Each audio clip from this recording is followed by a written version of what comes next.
Bismillahirrahmanirrahim.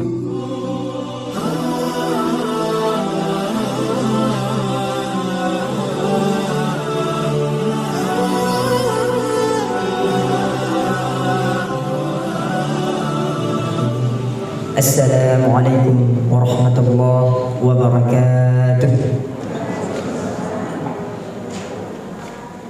Alhamdulillahi rabbil alamin wa bihi nasta'in ala umuri dunya wad din. Asyhadu an la ilaha illallah wa asyhadu anna Muhammadan 'abduhu wa rasuluh. Allahumma salli ala sayyidina Muhammad wa ala alihi wa sahbihi ajma'in. Al-mukarram ila Ustaz Musaffa Ad-Darani LCMA, al-mukarram ila mu'asyiral muslimin wal muslimat rahimakumullah. Pertama-tama mari sama-sama kita panjatkan kehadirat Allah Subhanahu wa taala dengan ucapan alhamdulillahirabbil alamin, yang senantiasa yang telah memberikan kepada kita semua dapat berkumpul dalam kajian majelis ini. Yang kedua, selawat dan salam mari sama-sama kita sanjung sajikan kepada baginda Nabi Muhammad sallallahu alaihi wasallam dengan sebutan Allahumma salli ala sayyidina Muhammad. Namun kajian kita hari ini bertepatan hari Sabtu 18 Maret 2023 atau bertepatan dengan 25 Sya'ban 1444 Hijriah. Sebelum kita beralih ke dalam acara kita pada hari ini, mari sama-sama kita membaca atau membuka acara ini dengan membaca nabda bi basmalah. Bismillahirrahmanirrahim. Langsung saja kita masuki ke dalam kajian kita pada hari ini yang akan dibahas, yang akan disampaikan oleh Ustaz Musaffa Ad-Darani LCMA dengan tema meneladani Nabi dalam puasa Ramadan. Kepada Ustaz Musaffa Ad-Darani LCMA kami persilakan dengan segala hormat. Bismillahirrahmanirrahim. Assalamualaikum warahmatullahi wabarakatuh. Innal hamdalillah nahmaduhu wa nasta'inuhu wa nastaghfiruh wa na'udzu billahi min shururi anfusina wa min sayyiati a'malina. May yahdihillahu fala mudilla lahu wa may yudlil fala hadiya lahu. Wa asyhadu an la ilaha illallah wahdahu la syarika lahu wa asyhadu anna Muhammadan 'abduhu wa rasuluh. Ya ayyuhalladzina amanu ittaqullaha haqqa tuqatih wa la tamutunna illa wa antum muslimun. Para jemaah sekalian, kaum muslimin dan kaum muslimat rahimana wa rahimakumullah, alhamdulillah segala puji hanya bagi Allah Subhanahu wa taala yang telah mempertemukan kita di majelis yang mulia ini, walaupun setelah telat ya. Tapi alhamdulillah Allah masih memudahkan kita untuk bertemu. Mudah-mudahan pertemuan kita ini benar-benar mendatangkan keberkahan. Mudah-mudahan darinya kita mendapatkan pahala yang agung dan ilmu yang bermanfaat untuk kita semuanya. Amin amin ya rabbal alamin. Tidak lupa salawat dan salam, keberkahan dan kenikmatan semoga selalu terlimpahkan dan tercurahkan kepada Nabi Agung Muhammad sallallahu alaihi wasallam, begitu pula kepada seluruh keluarga beliau, seluruh sahabat beliau dan seluruh kaum muslimin yang mengikuti beliau dan para sahabatnya dengan baik hingga hari akhir nanti. Hadirin dan hadirat rahimana wa rahimakumullah, sebentar lagi kita akan memasuki bulan Ramadan. Sebentar lagi kita akan kedatangan tamu yang sangat istimewa. Berapa hari lagi Bapak Ibu sekalian? Ini tanggal berapa? Sya'ban. Tanggal 25 atau 26. Iya. Kira-kira 3-4 hari lagi kita akan kedatangan tamu yang sangat istimewa, yaitu bulan Ramadan. Dan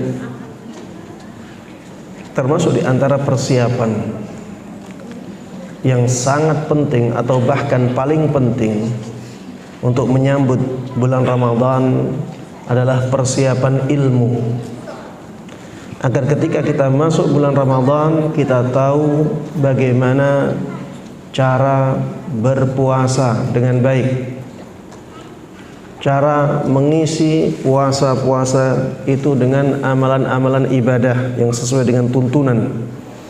Ini yang sangat penting, karena kalau kita hanya ikut-ikutan, bisa jadi puasa kita tidak mendatangkan pahala. Bisa jadi puasa kita tidak sah, kita tidak tahu. Jamaah sekalian rahimana rahimakumullah, Rasulullah sallallahu alaihi wasallam dulu pernah menyabdakan, rubba saimin hadduhu minas siyami illa al-ju' wal 'atash. Betapa banyak orang yang puasa, tapi bagian dia dari puasanya hanyalah lapar dan dahaga. Dia tidak mendapatkan pahala dari puasanya. Dia hanya mendapatkan laparnya, dia hanya mendapatkan dahaganya saja. Makanya kita harus belajar bagaimana puasa yang sesuai dengan tuntunan Nabi kita Muhammad sallallahu alaihi wasallam.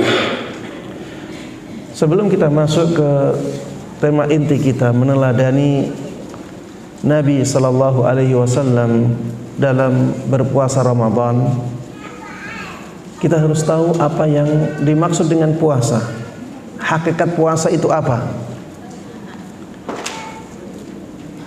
Di antara definisi yang bagus adalah definisi yang disebutkan oleh sebagian ulama, at-ta'abbudu lillahi bitamassuki 'anil akli wasyurbi wa sairil muftirat min tulu'il fajri ila ghurubis syams.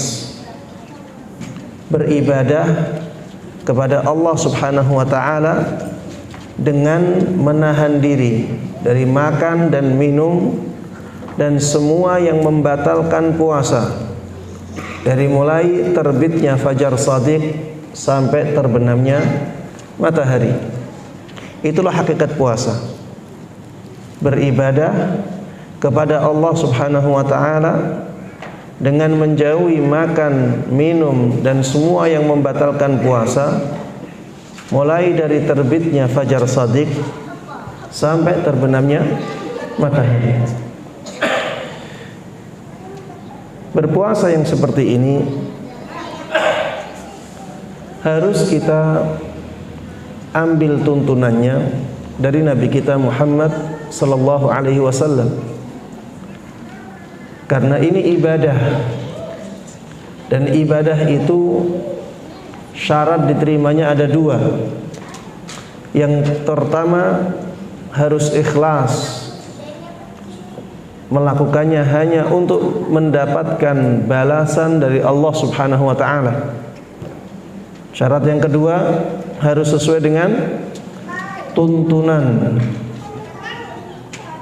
Kalau kita beribadah sesuai dengan tuntunan tapi tidak ikhlas, maka ibadah kita tidak akan diterima oleh Allah Subhanahu wa taala. Sebaliknya juga, apabila kita beribadah sudah ikhlas tapi tidak sesuai dengan tuntunan, maka ibadah kita juga tidak akan diterima oleh Allah Subhanahu wa taala. Jadi ibadah itu harus ikhlas dan harus sesuai dengan tuntunan. Dari sini kita tahu pentingnya belajar agama. Kalau kita tidak belajar agama, kita tidak belajar bagaimana puasa yang sesuai dengan tuntunan, kita tidak akan bisa berpuasa yang sesuai dengan tuntunan. Jamaah sekalian rahimana rahimakumullah, masalah yang pertama yang penting untuk kita ketahui, bagaimana kita menentukan awal puasa Ramadan sesuai dengan tuntunan Nabi sallallahu alaihi wasallam. Rasulullah sallallahu alaihi wasallam dahulu telah bersabda, sumu li ru'yatihi wa aftiru li ru'yatihi. fa in ghumma 'alaikum fa akmilul 'iddata 30 yauma. Puasalah kalian dengan terlihatnya hilal, dan berbukalah kalian, maksudnya akhirilah puasa kalian dengan terlihatnya hilal. Lalu apabila pandangan kalian dihalangi oleh mendung, maka sempurnakanlah bilangan bulan menjadi 30 hari. Rasulullah sallallahu alaihi wasallam sudah menjelaskan kepada kita bagaimana kita menentukan awal Ramadan dan bagaimana kita menentukan akhir Ramadan, yaitu dengan terlihatnya hilal. Yang dimaksud dengan terlihat di sini adalah terlihat dengan mata, bukan hanya dengan hitungan, ya, bukan hanya dengan hitungan. Makanya Rasulullah katakan alaihi salatu wassalam, fa in ghumma alaikum, apabila pandangan kalian terhalangi oleh awan, fa akmilul iddata 30, maka sempurnakan bilangan bulannya menjadi 30 hari. Ya. Dan inilah yang dulu dipraktekkan oleh para sahabat Nabi Muhammad sallallahu alaihi wasallam, baik ketika Rasulullah sallallahu alaihi wasallam masih hidup ataupun setelah beliau sudah wafat, yaitu dengan terlihatnya hilal mereka menentukan awal bulan Hijriyah. Dan alhamdulillah di negara kita, ya, pemerintah masih memilih cara ini, sehingga dalam keadaan seperti ini, ketika kita ikut pemerintah dalam menentukan awal bulan Ramadan, ya, kita dapat 2 sunnah. Sunnah yang pertama, sunnah mengikuti waliul amr. Sunnah yang kedua, sunnah mengikuti sunnah Rasulullah sallallahu alaihi wasallam, yaitu menentukan awal bulan dengan ru'yatul hilal. Baik. Masalah yang kedua yang berkaitan dengan meneladani Rasulullah sallallahu alaihi wasallam dalam berpuasa bulan Ramadan adalah masalah niat. Kapan Rasulullah sallallahu alaihi wasallam berniat puasa di bulan Ramadan? Jawabannya, beliau berniat puasa bulan Ramadan itu di malam hari. Di malam hari beliau meniatkan puasa Ramadan. Dalilnya adalah sabda Nabi kita Muhammad sallallahu alaihi wasallam, "Man lam yujmi'is siyama qabla al-fajri fala siyamalah." Barang siapa yang tidak melakukan niat untuk berpuasa sebelum terbitnya fajar shadiq, yaitu sebelum masuknya waktu subuh, maka tidak ada puasa baginya. Tidak ada puasa baginya, puasanya tidak sah. Dan ini khusus untuk puasa wajib.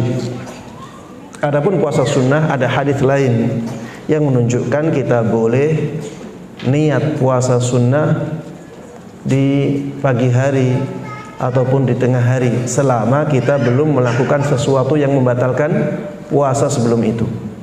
Misalnya kita belum makan, belum minum, ya, belum berhubungan dengan istri misalnya, kemudian kita ingin berpuasa tapi niatnya jam 9 pagi, maka apabila ini puasa sunnah tidak ada masalah.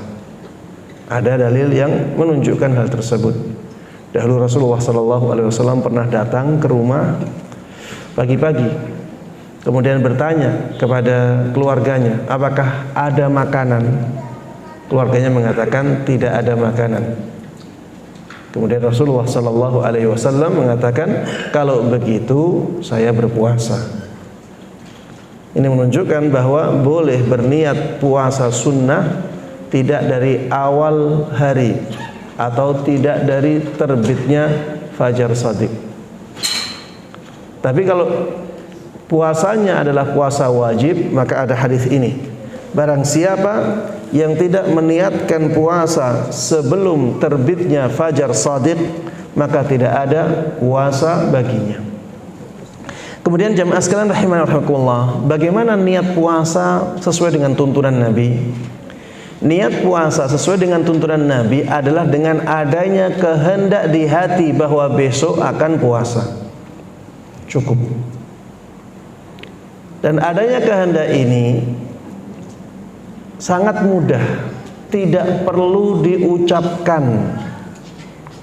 Dengan misalnya bareng-bareng setelah tarawih membaca nawaitu shauma ghadin an adai fardi syahri ramadhani hadhihi sanati lillahi ta'ala. Tidak perlu mengucapkan itu, karena itu namanya bukan niat, itu namanya melafalkan niat.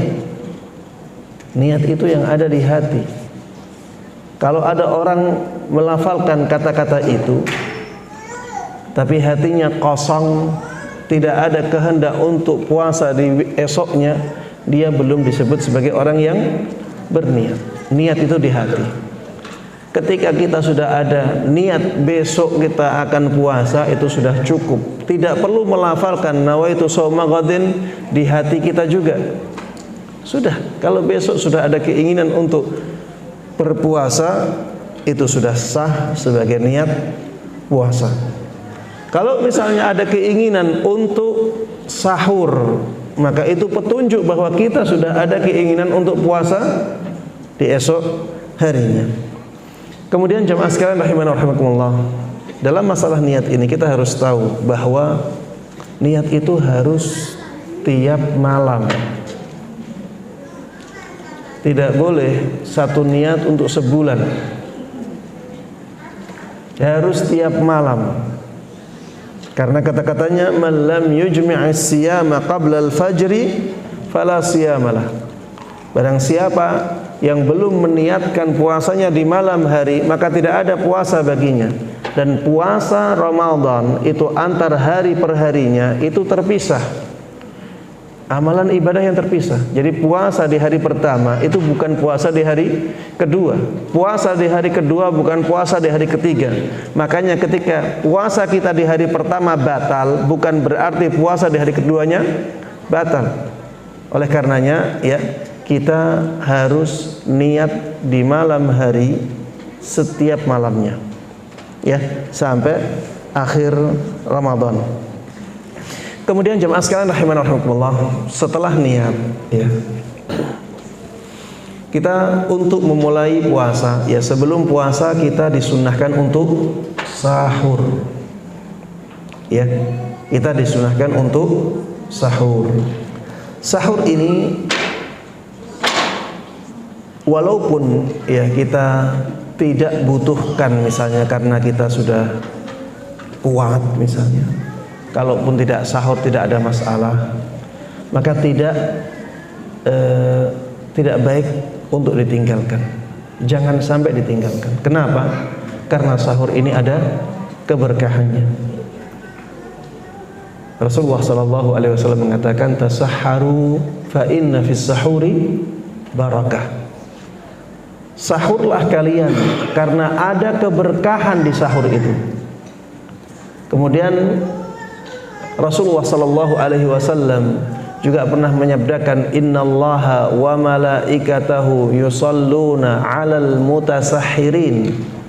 Sesungguhnya Allah dan para malaikatnya itu bersolawat untuk orang-orang yang melakukan sahur. Ya.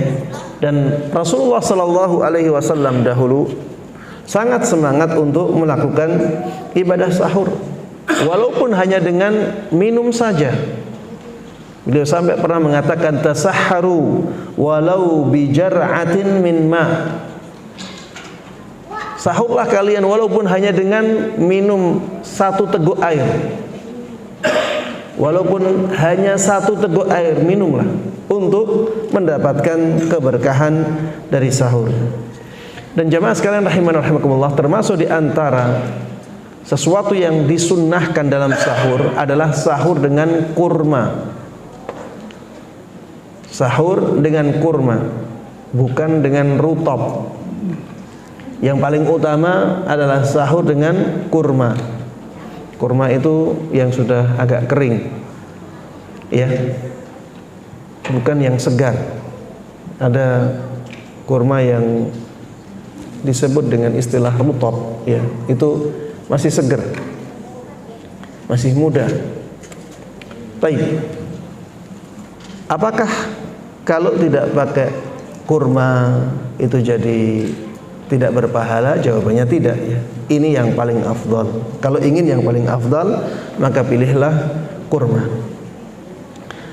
Rasulullah sallallahu alaihi wasallam dulu pernah menyabdakan, ni'ma sahuril mu'min at-tamr. Sahurnya seorang mukmin yang paling bagus adalah tamr. Tamr itu kurma. Kurma yang sudah kering. Kemudian sahur ini sebaiknya diakhirkan. Sebaiknya diakhirkan dengan waktu masuknya sholat subuh, ya. Kalau misalnya kita tahu jadwal sholat subuh itu jam 5 misalnya, maka usahakan sahur kita itu mendekati jam itu. Misalnya 10 menit atau 1/4 jam sebelum masuknya waktu subuh. Ini sunnahnya seperti itu. Dan Rasulullah sallallahu alaihi wasallam bersama para sahabatnya dulu juga demikian, berusaha untuk mengakhirkan waktu sahurnya, ya. Kenapa demikian? Karena seperti itulah yang maslahatnya lebih besar untuk kita, ya.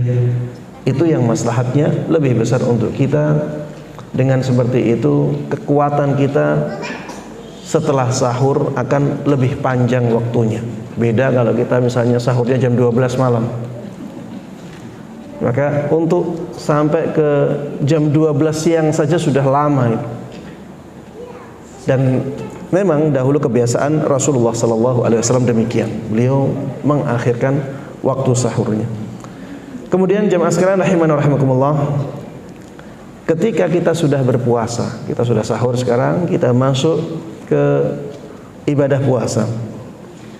Ketika sudah berpuasa, maka berpuasalah dengan benar-benar menjauhkan diri dari pembatal-pembatal puasa.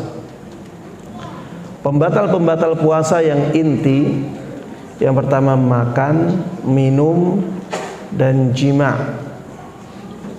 Makan, minum, dan jima. Itu yang disebutkan oleh Allah Subhanahu wa taala di dalam Al-Qur'an. Ya. Wa qulu wa la tubashiruhunna wa antum 'akifuna fil masajid thumma atimmus siyama ila al-lail. Wa qulu washrabu hatta yatabayyana lakumul khaytul abyadu minal khaytil aswadi minal fajr thumma atimmus siyama ila al-lail. Baik. Intinya di dalam ayat tersebut Allah Subhanahu wa taala menyebutkan 3 pembatal puasa yang inti, yaitu makan, minum, dan jima. Maka berusahalah untuk meninggalkan pembatal-pembatal ini. Dan isilah puasa kita dengan amal-amal ibadah, terutama zikir, membaca Al-Quran, dan sedekah.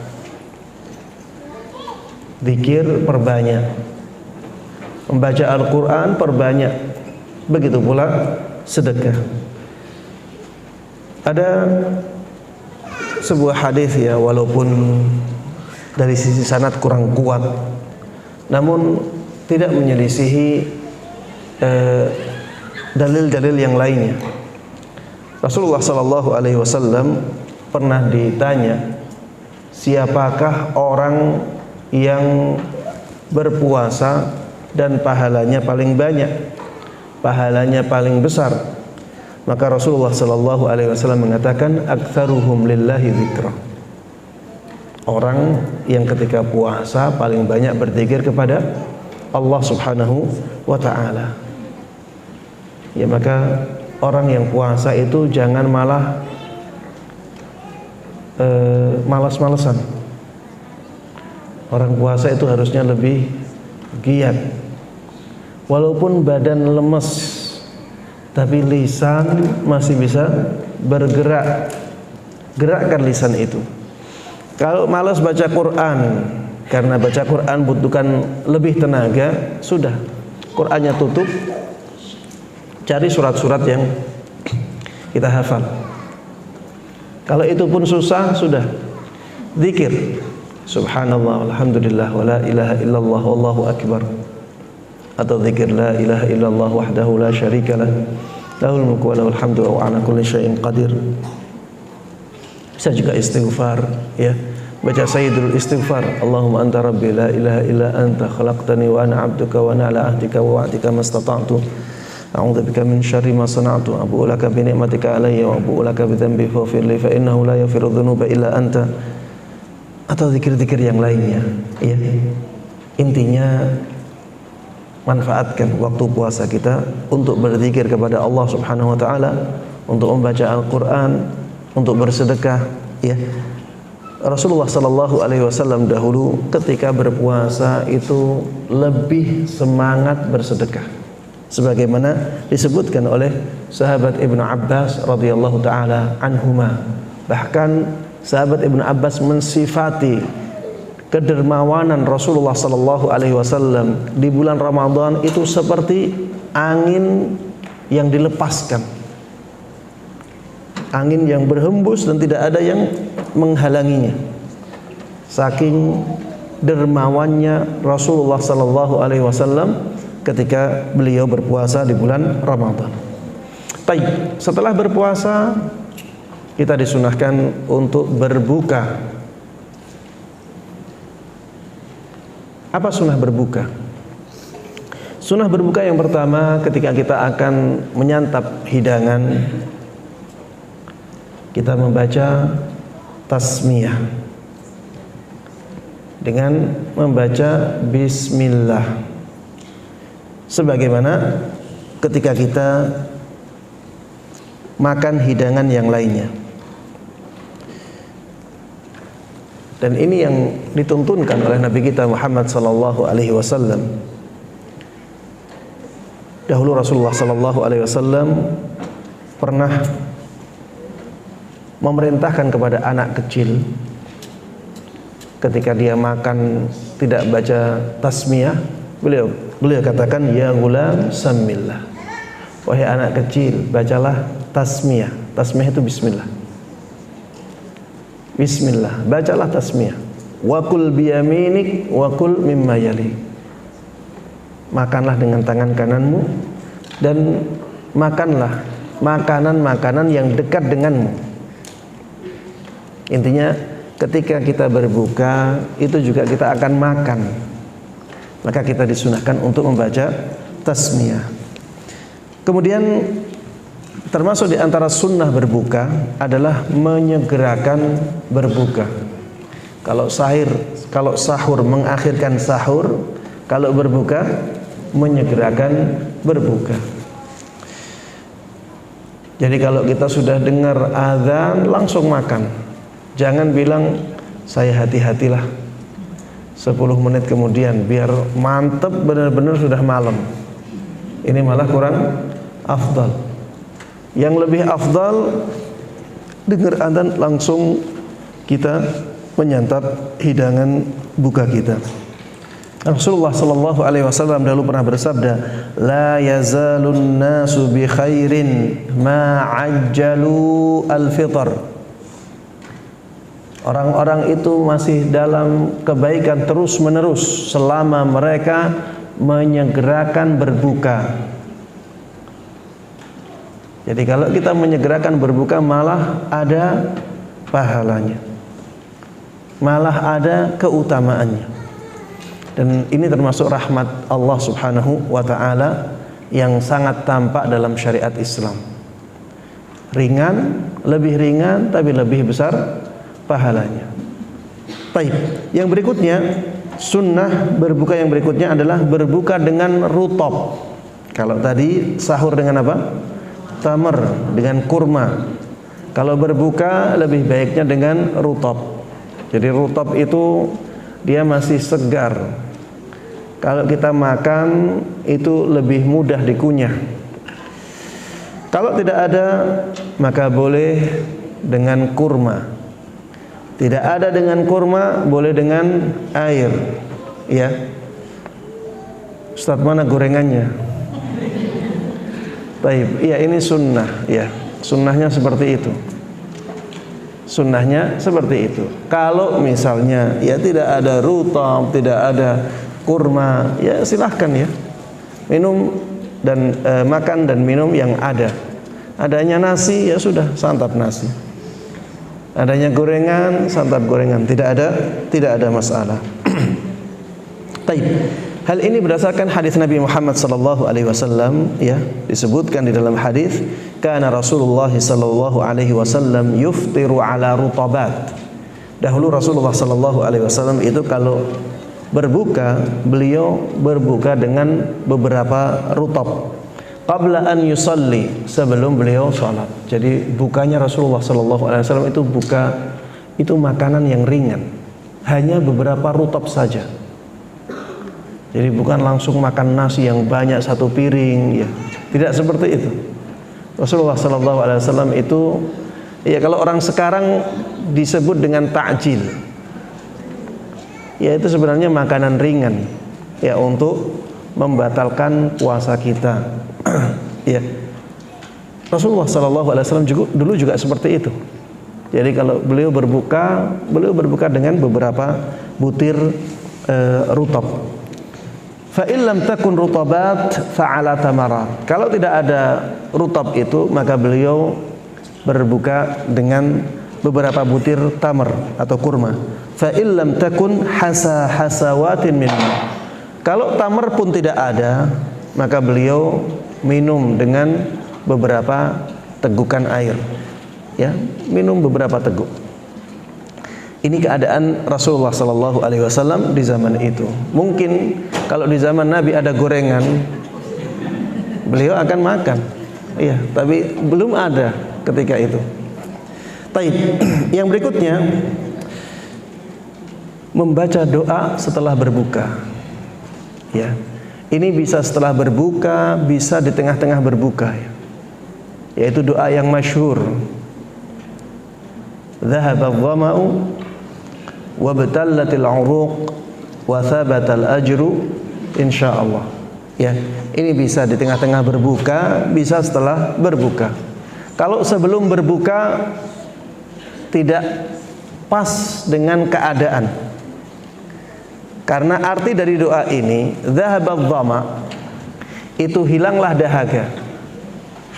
Wabtallatil 'uruq, basahlah urat-urat.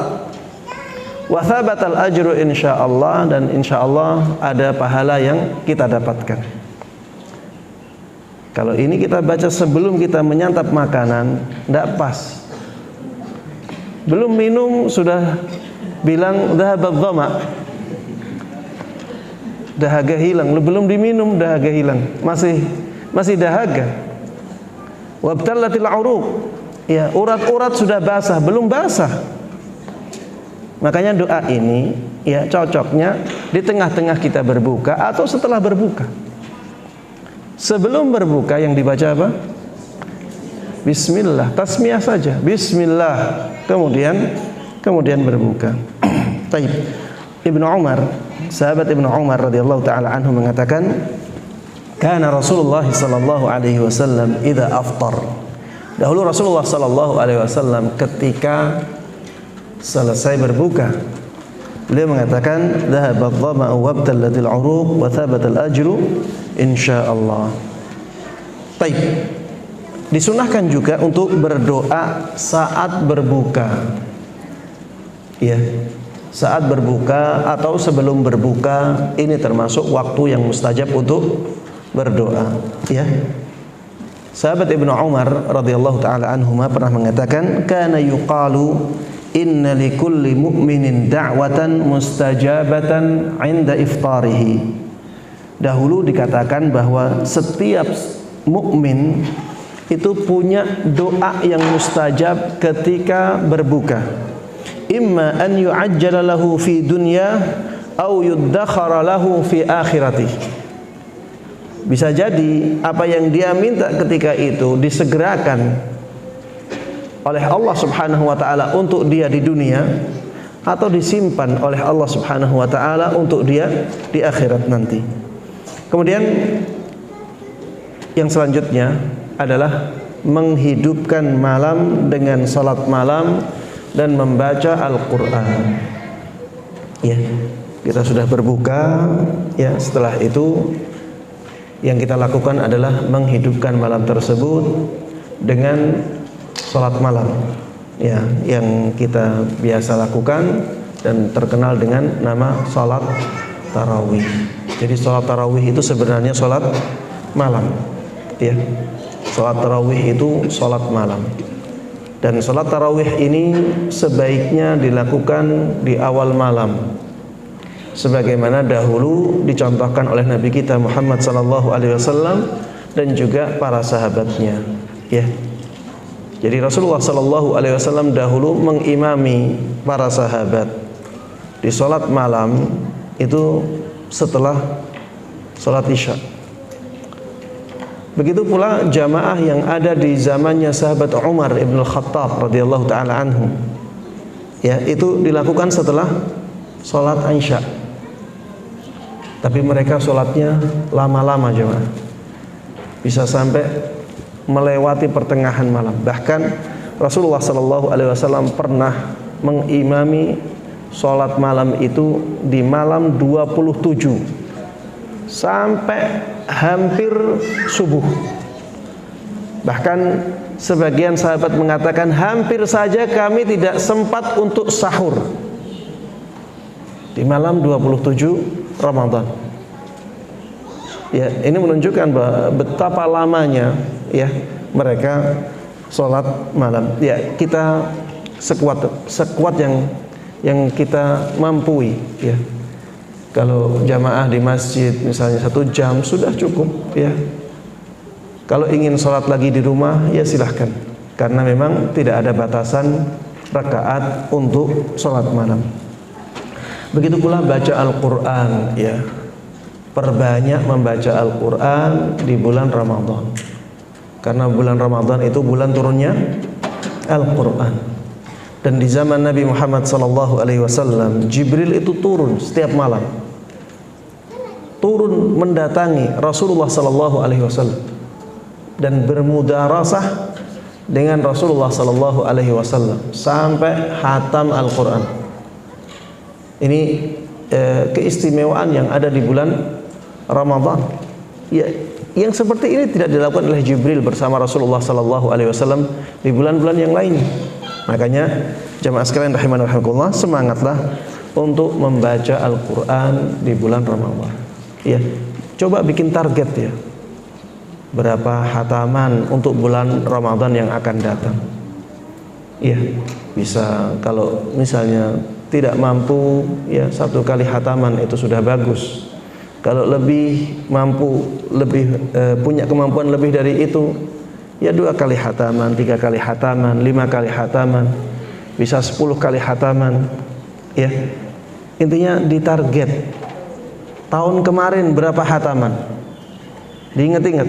Ustaz, tahun kemarin tidak hatam juga, Ustaz. Sekarang ditingkatkan, buat target hatam sekali. Kemudian setelah itu diatur waktunya. Untuk mewujudkan target ini saya harus punya waktu, diatur waktunya. Jamaah, kalau kita lihat orang-orang di zaman dahulu, ulama-ulama di zaman dahulu, mereka subhanallah sangat semangat untuk membaca Al-Quran di bulan Ramadan. Imam Malik rahimahullahu ta'ala Beliau di bulan Ramadan menutup majelisnya.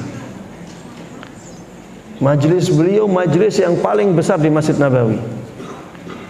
Beliau tutup majelis hadis. Untuk apa? Untuk fokus membaca Al-Quran. Fokus membaca Al-Quran.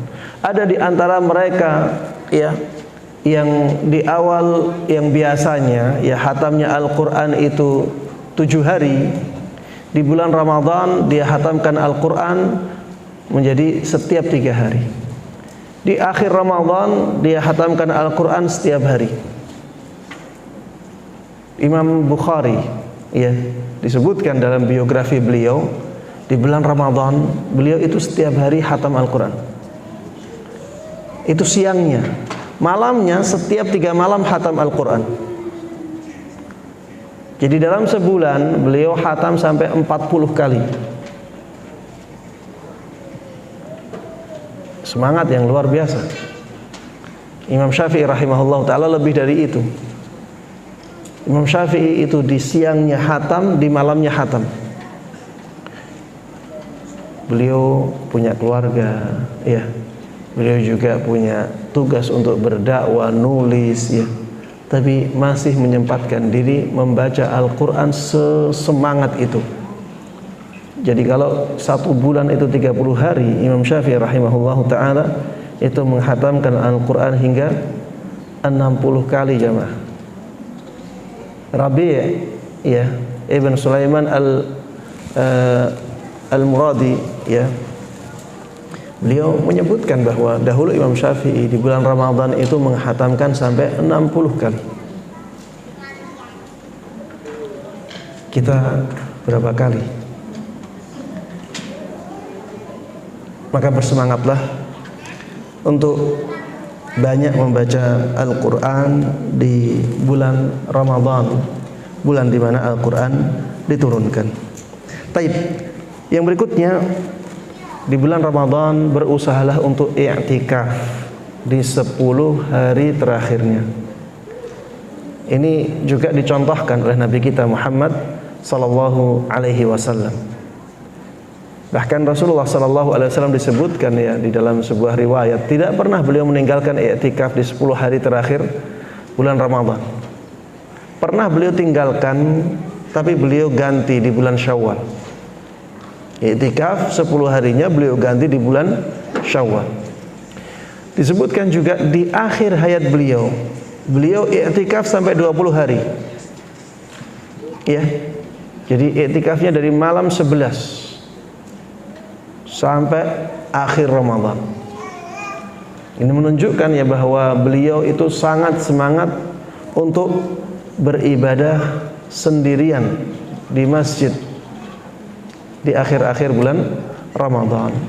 Termasuk di antara tujuan i'tikaf 10 hari terakhir bulan Ramadan adalah untuk mengejar malam Lailatul Qadar. Malam Lailatul Qadar yang satu malamnya itu lebih baik daripada 1000 bulan. Allah katakan Lailatul Qadri khairun min alfi syahr. Lailatul Qadar itu lebih baik, bukan sama. Lebih baik daripada 1000 bulan. 1000 bulan ini kalau kita konversi ke tahun jadinya 83 tahun 4 bulan. Siapa yang sudah umur 80 tahun di sini?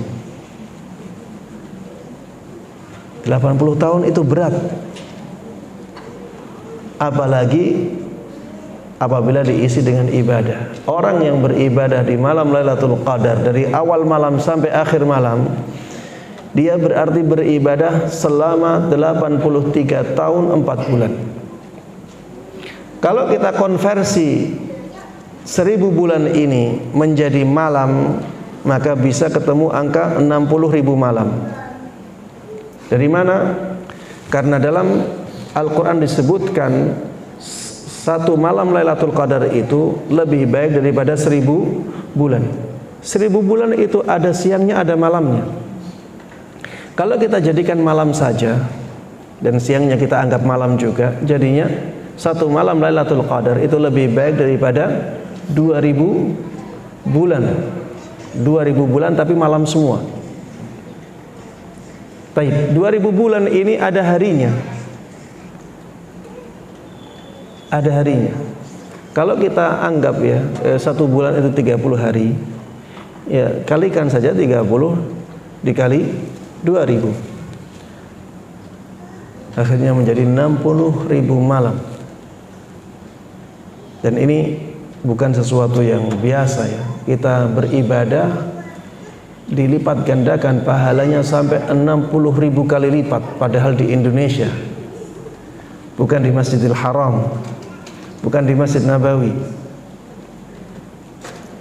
Maka jamaah sekalian rahimani wa rahimakumullah, bersemangatlah dalam mengejar malam Lailatul Qadar itu, agar kita punya bekal yang cukup untuk sampai ke surga Allah Subhanahu wa taala. Baik jemaah sekalian rahimani wa rahimakumullah, ini yang berkaitan dengan puasa dan malamnya. Yang berikutnya adalah pembahasan yang berkaitan dengan pembatal-pembatal puasa. Pembatal-pembatal puasa ini ada 5. Yang pertama, makan dan minum dan yang semakna dengannya. Makan dan minum dan yang semakna dengannya. Ada sesuatu yang tidak disebut makan, tapi semakna dengan makan. Contohnya seperti suntik infus ya. Ketika kita diinfus, itu kita tidak dikatakan makan, tapi fungsi infus itu sama dengan makan. Maka infus itu membatalkan puasa. Contohnya lagi seperti transfusi darah ya. Transfusi darah ini membatalkan puasa karena dia semakna dengan makan. Dia semakna dengan makan dan minum. Walaupun tidak disebut sebagai makan dan minum. Itu transfusi darah, bukan makan dan minum, tapi kita katakan itu sama dengan makan dan minum. Memasukkan sesuatu yang tidak semakna dengan makan dan minum tidak membatalkan puasa. Seperti suntik obat. Ini memasukkan sesuatu ke dalam tubuh, tapi tidak semakna dengan makan dan minum ya, maka suntik tidak membatalkan puasa. Baik, yang berikutnya muntah yang disengaja. Muntah yang disengaja. Kalau tidak sengaja berarti tidak membatalkan. Ya. Rasulullah SAW dulu pernah bersabda, "Man dara'ahul qai' fala qada'a alaih." Siapa yang terpaksa muntah, maka tidak ada kewajiban qada atasnya. Wa man istaqa fa alaihi al-qada. Tapi barang siapa yang sengaja memuntahkan sesuatu, maka dia diwajibkan untuk mengqada. Kemudian yang ketiga, haid dan nifas. Ini khusus untuk para ummahat. Ya, haid dan nifas. Kalau misalnya asalnya puasa jam 9 datang haid, maka puasanya dianggap batal. Puasa kemudian melahirkan ya, sore misalnya melahirkan, 5 menit sebelum maghrib melahirkan, atau 5 menit sebelum maghrib haid, ya ini membatalkan puasanya. Kemudian yang berikutnya adalah jima. Jima ini pembatal puasa yang paling berat. Jima ini pembatal puasa yang paling berat. Dan ini ada kafaratnya, dan kafaratnya juga berat. Tebusannya itu yang pertama, memerdekakan budak. Kalau tidak bisa memerdekakan budak, harus puasa 2 bulan berturut-turut. Ya, 2 bulan berturut-turut, tidak boleh dipisah-pisah. Kalau misalnya sengaja dipisah, harus mulai dari awal. Ya, ini berat ya. Puasa 30 hari di bulan Ramadan saja merasa berat, apalagi 2 bulan berturut-turut di luar bulan Ramadan. Ya. Kemudian kalau tidak mampu, misalnya dia terlalu tua, ya dia tua renta. Tua renta membatalkan puasa dengan jima, ini aneh.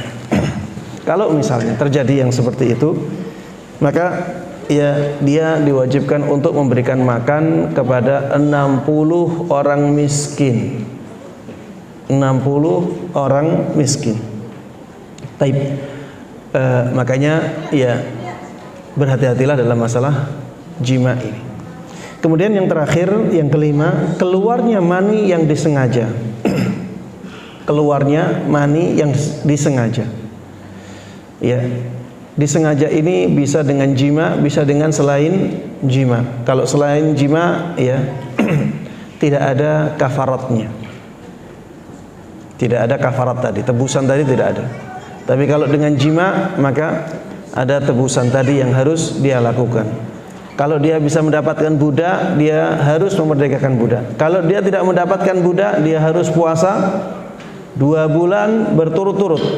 Kalau dia tidak dapatkan atau dia tidak mampu melakukan itu karena tenaganya sudah tidak kuat lagi, maka dia diwajibkan untuk memberikan makan kepada 60 fakir miskin. Yang dibolehkan bagi orang yang berpuasa. Poin yang dibolehkan bagi orang yang berpuasa, tapi waktunya sudah hampir zuhur. Ini diteruskan tidak jemaah?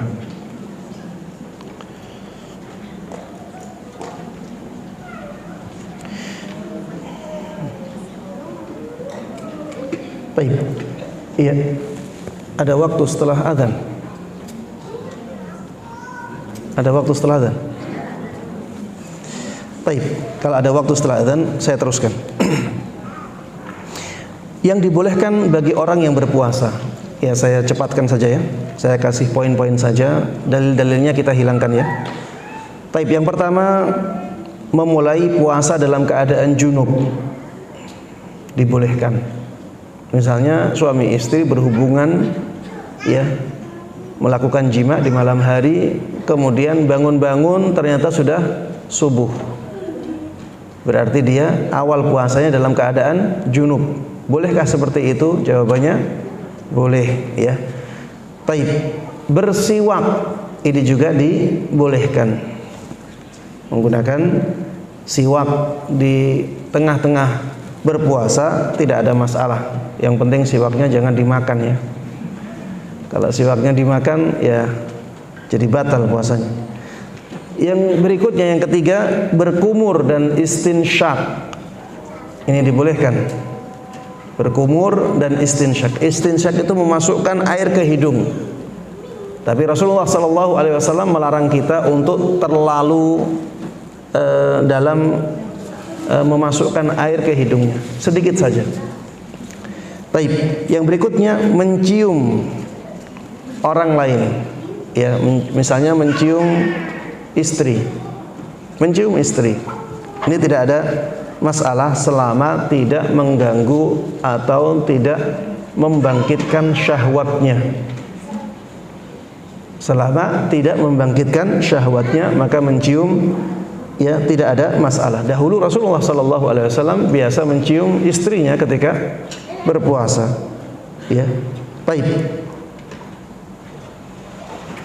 Yang berikutnya, suntik obat. Ya, ini tadi sudah ana sampaikan ya. Suntik obat itu tidak membatalkan puasa karena dia bukan makan dan minum. Berbeda dengan infus ya.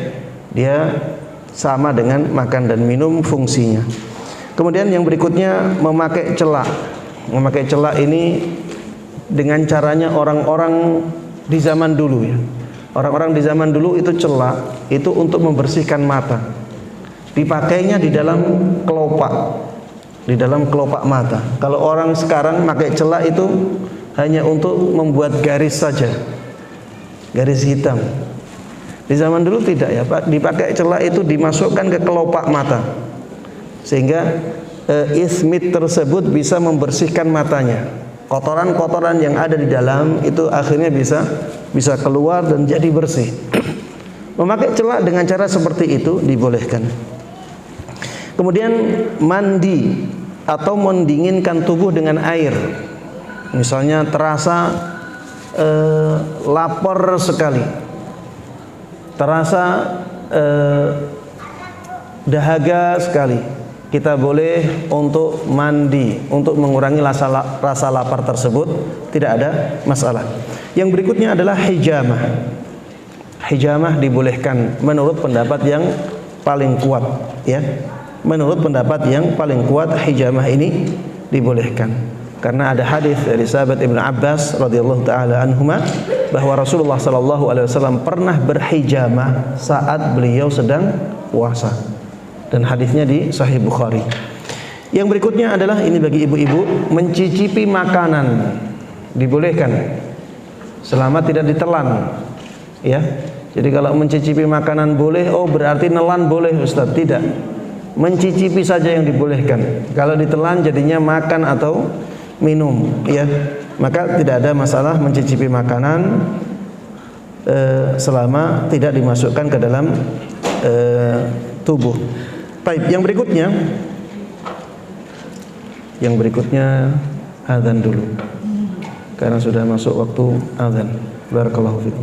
Jemaah sekalian rahimanallah, tersisa satu poin lagi untuk pembahasan kita, yaitu siapakah orang-orang yang mendapatkan keringanan untuk tidak berpuasa. Orang-orang yang mendapatkan keringanan untuk tidak berpuasa ini ada banyak, ya. Intinya orang-orang ini adalah orang-orang yang diberikan udzur, ya, untuk tidak berpuasa. Yang pertama, musafir. Orang yang musafir itu boleh tidak berpuasa, walaupun puasa itu mudah baginya. Orang yang musafir boleh tidak berpuasa, bukan wajib tidak berpuasa, tapi boleh.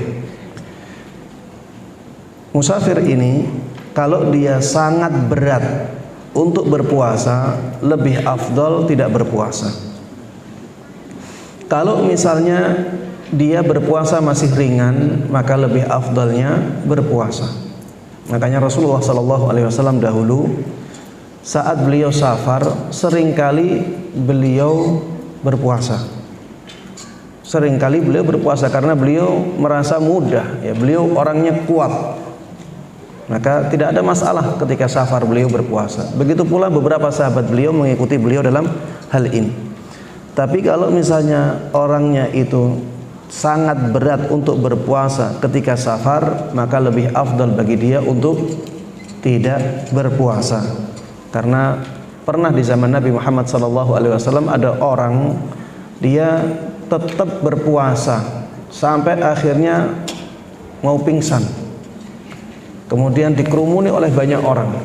Akhirnya Rasulullah SAW mengatakan, laisa minal birri as-saumu fis safar. Ya, bukan termasuk kebaikan berpuasa ketika sedang safar. Itu ketika keadaannya seperti itu. Ya. Taib yang berikutnya yang boleh tidak berpuasa adalah orang yang sakit. Ya. Orang yang sakit, yang dimaksud dengan sakit di sini adalah sakit yang mengganggu puasa. Ya. Kalau misalnya sakitnya lecet, ya tetap wajib berpuasa. Sakitnya gatal, tetap wajib berpuasa. Yang dimaksud dengan sakit di sini sakit yang menjadikan seseorang berat untuk berpuasa. Wanita hamil dan menyusui juga demikian, ya. Wanita hamil dan menyusui, selama dia hamil, selama dia menyusui, dibolehkan untuk tidak berpuasa. Apalagi apabila ada kekhawatiran, ya, baik kekhawatiran terhadap dirinya ataupun kekhawatiran kepada janinnya atau kepada anak yang disusuinya, maka dibolehkan bagi dia untuk tidak berpuasa. Karena memang berat, ya, bagi orang yang hamil untuk berpuasa, berat bagi orang yang menyusui untuk berpuasa. Makanya ada keringanan itu. Yang berikutnya adalah orang tua yang tidak mampu berpuasa, sudah lanjut usia, dia masih akalnya masih sehat, tapi badannya sudah tidak mampu untuk berpuasa. Maka yang seperti ini boleh tidak berpuasa dan diganti dengan fidyah. Baik. Yang berikutnya orang yang wanita haid dan nifas, ya. Wanita yang haid dan nifas ini boleh tidak berpuasa, bahkan tidak boleh berpuasa. Kemudian yang berikutnya orang yang harus menolong orang lain, jika terpaksa harus batal puasa. Kalau misalnya dia ketika nolong orang itu harus mempunyai tenaga yang kuat, maka dia harus makan dulu, harus minum dulu, maka tidak ada masalah untuk menyelamatkan orang lain. Untuk masalah yang tadi ya,